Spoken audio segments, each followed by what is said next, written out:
name is Ashley Guevara, and this is NataliaM, and for our company project, we're going over Regal Entertainment Group and American Multi-Cinemas, better known as AMC.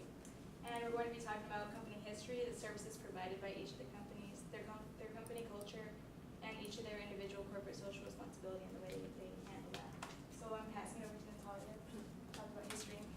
Okay, so the history of Regal Entertainment Group is it was founded in 1989 in Knoxville, Tennessee, and originally it started as one company, and there were like 3 other companies too, and it was like Regal, just Regal.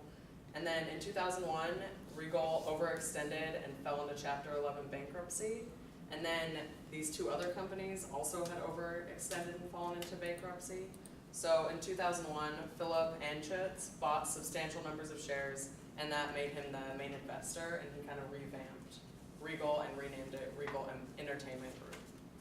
And then for AMC, it was founded in 1920 in Kansas City, Missouri, and it defined the movie and theater industry by having different screens at one location, so hence the America Multi-Cinemas.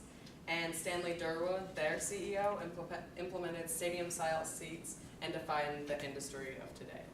And now I'm going to pass it over to Ashley to talk about services provided. Okay, so aside that, they're both movie theater companies, and so aside from just basically they show movies, they offer concessions. So these focus on their major differences, and so Regal Entertainment Group gives their customers that home feel, and they do that by offering their luxurious recliners, and they're very proud of that. They offer private screenings to different groups, and they also rent their spaces out. I thought it was interesting, I didn't know about this, but they rent their spaces out to church groups in order to give sermons, and they offer their space for business meetings and birthday parties. AMC, on the other hand, they pride themselves on being the first to implement stadium-style chairs with cup holders. They not only show digital screenings, but offer 3D and IMAX presentation. And they offer once-a-month sensory-friendly films, so that it's for the hearing impaired, and so they offer closed captions along with the movies. And they also have a rewards program, and so does Regal Entertainment Group. So Natalia's going to talk about company culture. So the similarities in company culture between both industry or companies are they both pride themselves on like having a family atmosphere in the workplace.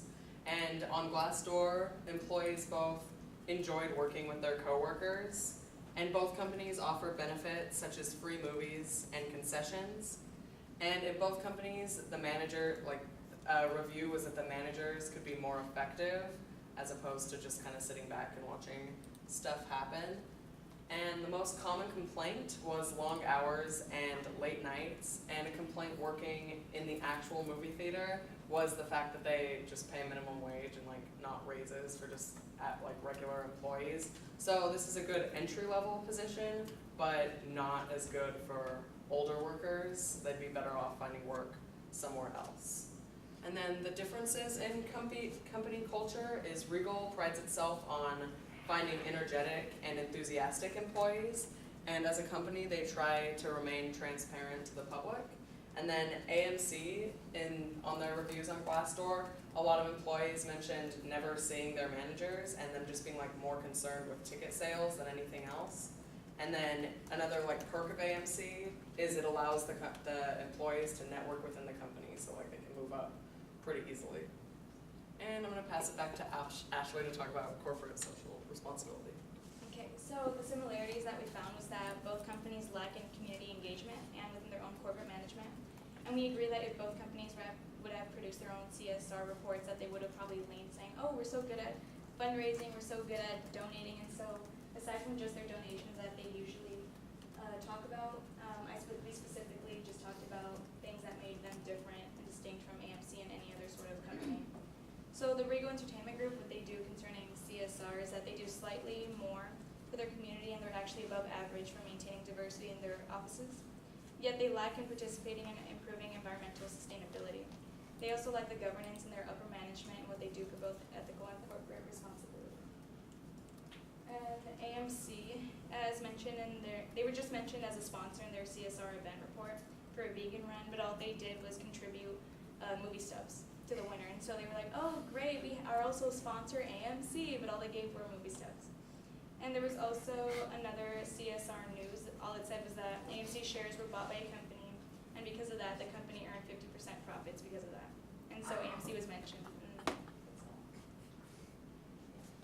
So we decided that the better company is Regal, and we decided this because through their struggles in the beginning of their company, it taught them to not overgrow their means again.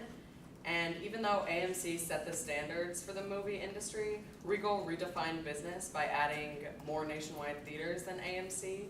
And Regal's organization in the very beginning, it left the 3 original CEOs of the 3 original companies as co-CEOs, so they all had a say in the company.